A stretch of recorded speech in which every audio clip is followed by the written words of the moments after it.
लालची लकड़हारे की कहानी। सोहनपुर गांव में रामलाल नाम का एक लकड़हारा रहता था। वो अपनी जीविका चलाने के लिए गांव के पास के ही जंगल से रोज लकड़ियां चुनता और उन्हें बेचकर कुछ पैसे कमा लेता था। इसी तरह उसका गुजारा चल रहा था। कुछ दिनों के बाद रामलाल की शादी हो गई। उसकी पत्नी बड़ी खर्चीली थी, इसलिए अब उतनी लकड़ियों को बेचकर घर चलाना मुश्किल हो गया था।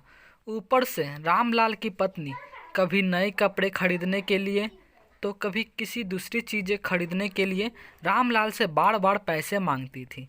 अगर पैसे न मिले तो रूठ जाती। रामलाल अपनी पत्नी से बहुत प्यार करता था, इसलिए उसकी नाराज़गी वो बर्दाश्त नहीं कर पाता था। रामलाल ने ठान लिया कि वो अब ज़्यादा लकड़ियाँ इकट्ठा करके बेचेगा, ताकि उसकी पत्नी को रोज़ रोज़ पैसों की कमी न हो। पत्नी की इच्छा पूरी करने के लिए आज रामलाल घने जंगल तक चला गया और बहुत सारी लकड़ियाँ चुनकर बाजार बाजार में बेच दी।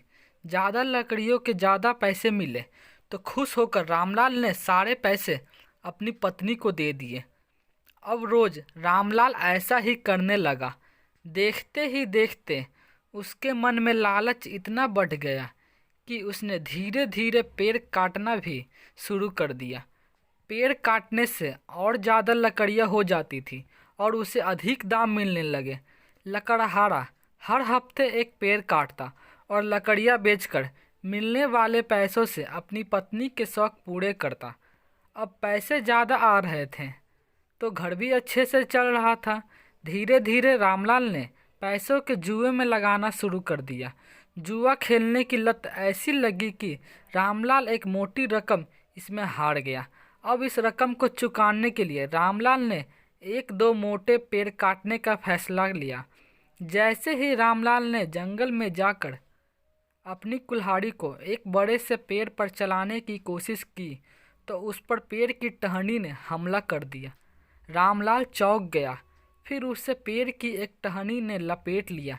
रामलाल कुछ समझ नहीं पाया कि यह सब क्या हो रहा है। तभी पेड़ से आवाज़ आई, मूर्ख, तू अपने लालच के चक्कर में मुझे काट रहा है। तू सारे पैसे जुए में लुटा देता है और फिर पैसे लौटाने के लिए पेड़ काटने आ जाता है। तुझे पता है कि पेड़ कितने कीमती होते हैं। हमारे अंदर भी जान बसती है और हम तुम इंसानों को जीने के लिए हवा, धूप में छाया और भूख को शांत करने के लिए फल देते हैं, लेकिन तू अपने स्वार्थ के लिए हमें ही काट रहा है। पेड़ ने कहा, आज तू रुक, यही कुल्हाड़ी मैं अब तेरे ऊपर चलाऊंगी। पेड़ की टहनी कुल्हाड़ी से रामलाल पर वार करने ही वाली थी कि वह गिड़गिड़ाने लगा। उसने माफ़ी मांगते हुए कहा, मुझसे गलती हुई है, लेकिन मुझे सुधरने का एक मौका दो। अगर आप मुझे मार दोगे तो मेरी पत्नी का क्या होगा? वो अकेली पड़ जाएगी। आज से मैं किसी पेड़ को नहीं काटूंगा, यह प्रण लेता हूँ। यह सब सुनकर पेड़ को रामलाल के ऊपर दया आ गई। उसने रामलाल को छोड़ दिया।